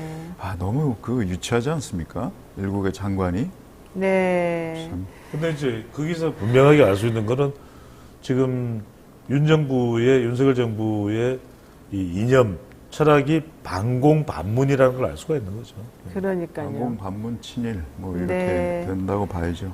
어쨌든 그 공격하는 쪽에서는 계속해서 문재인 대통령의 출생의 비밀이 있다 이렇게 주장합니다. 문재인 대통령이 1953년 부산 태생으로 알려져 있는데 그게 아니다. 1949년에 북한에서 태어난 사람이다. 이런 것부터 시작해서 계속해서 이제 반공 이념하고 연결시켜서 공격을 하는 거죠. 근데 다 거짓말이다 얘기하고 싶습니다. 자, 총 2만 1,000명이 넘는 분들이 네. 참여를 해주셨는데 결과를 한번 보겠습니다. 아까 설명 드셨는데 예. 신박한 댓글이 있어요. 제일 중요한 거는 문재인 대통령이 참전하게 된 것은 윤석열 정권 폭주에 대한 경고다. 이게 이제 가장 많은 분들이 꼽아주셨는데 여기에 대해서 댓글들이 좀 있습니다. 예, 댓글입니다. KYUNG 9331님인데요. 저는 이 정부 들어 새롭게 알게 된 것이 있습니다. 대통령이 하고자 하는 것을 마음대로 막 할 수 있다는 것입니다. 문정부 시절 매사 합의하느라 많이 애썼는데 다 필요 없는 과정이었나 봅니다. 지금 나라는 독재 정부입니까? 지금 나라는 독재 정부입니까? 네. 네, 그리고 파마 8596님 옳은 말 맞다. 다만 엄중히 보기만 안 했으면 좋겠다. 행동이 필요하다. 이거 되게 중요한 말인 것 같은데요. 행동이 필요하다. 좀 뭔가 좀 나서줘라, 이 어른으로서. 너무 그동안 참으셨다. 너무 방관자적 그 자세를 일관한 거 아니냐 이렇게 좀 얘기를 했습니다. 유저님입니다. 답답할 정도로 참을성이 많은 문재인 대통령도 인내의 한계가 온 거 아니겠는가. 나라가 망해가는데 더 이상의 인내는 방조일 뿐이다. 그러니까 이렇게 지금 지지하는 분들의 마음이 이거군요. 지금 현재. 감님께서는 문재인 대통령님 국민들을 위하여 민주당 결집에 나서 주셔야 합니다. 네. 다 같은 취지의 말들이 많군요. 네, 그 다음 WON589님입니다. 잠도 못 자고 고심하며 선진국 반열에 올려놨더니 하루아침에 물거품이 되어버렸으니 얼마나 참담하고 답답하겠어요. 그렇군요. 또 KNU? 예, KNU님이 문 대통령님 집권 7년 차까지 고생이 많으십니다. 상황을 보니 8년 차, 9년 차, 10년 차까지 소환되실 것 같네요. 야, 이 전정건 씨 지금 7년차 집권하는 힘들다 그러더니 진짜 계속 그 말이 많네. 오르내리니까요. 네. 또 네, 좀 긴 내용이지만 읽어드리겠습니다. 판형옹님인가요? 자, 네. 판영정님이 같은데요. 네, 오호사님께서 원래 전 정부의 대통령이 임기를 마쳤으면 사실상 정치를 떠나 여생을 보내는 것이 지당합니다.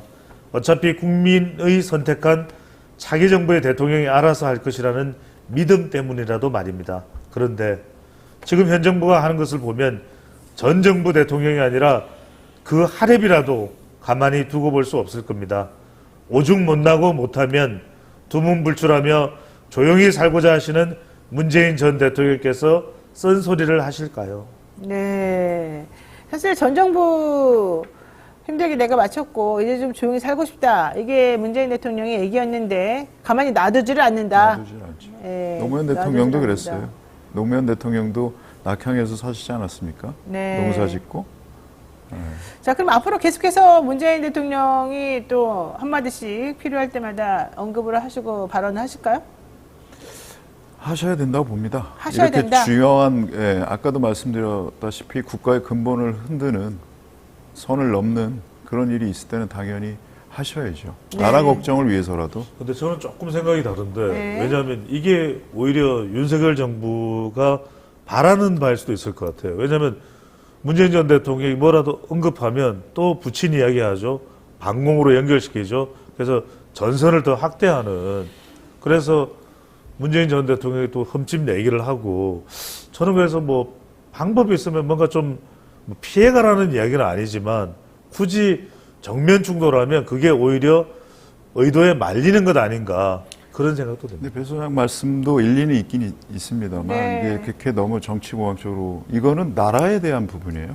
정권에 대한 그런 게 아니고 나라 걱정에서 차원에서 하는 거고 말씀을 너무 안 하시면 또 왜 안 하냐고 또 하잖아요. 그렇죠. 그러니까 중요한 때는 말씀을 해주셔야죠. 필요할 때는 말씀을 해주시면서 좀 방향을 좀 잡아주는 무게가 것이 다르잖아요. 다르다. 무게가 전직 네. 대통령이 얘기하는 거는 무게가 다르거든요. 맞습니다.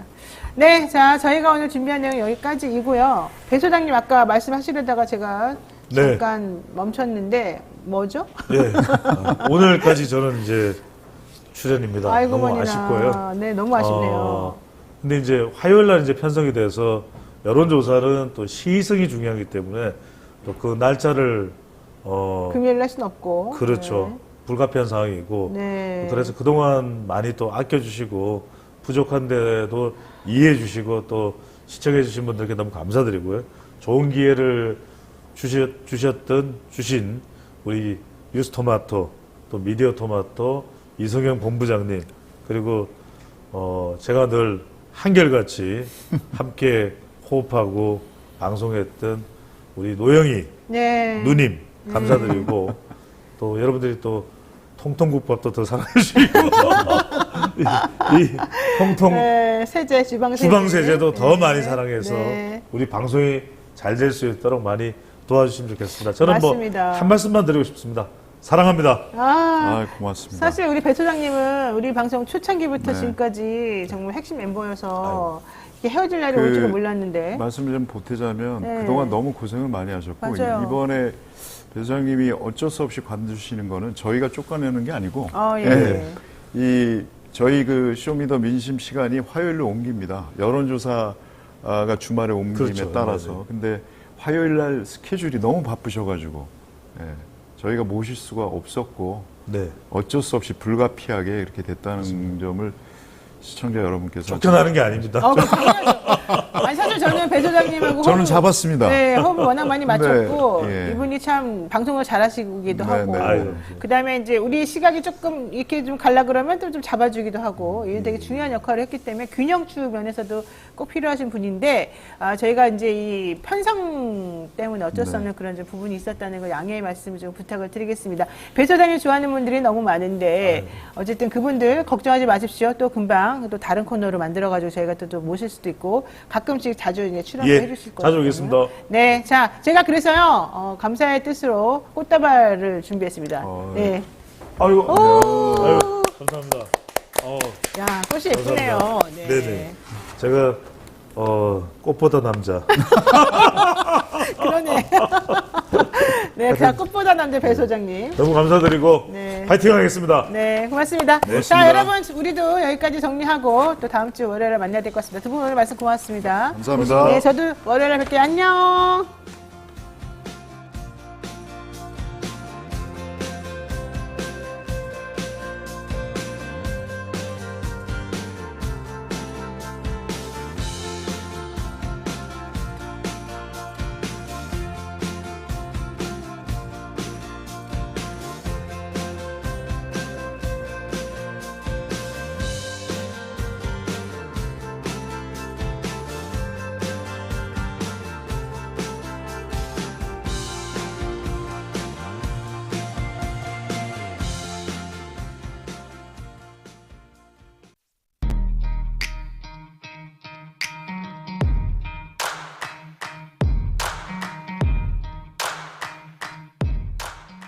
AFPK 공부하기 많이 어려우시죠?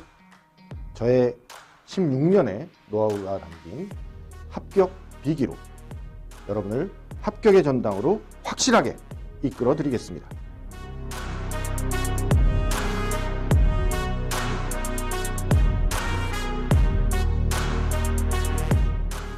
AFPK 합격 꿀팁, 친절한 원교수의 합격 비기, 토마토 베스.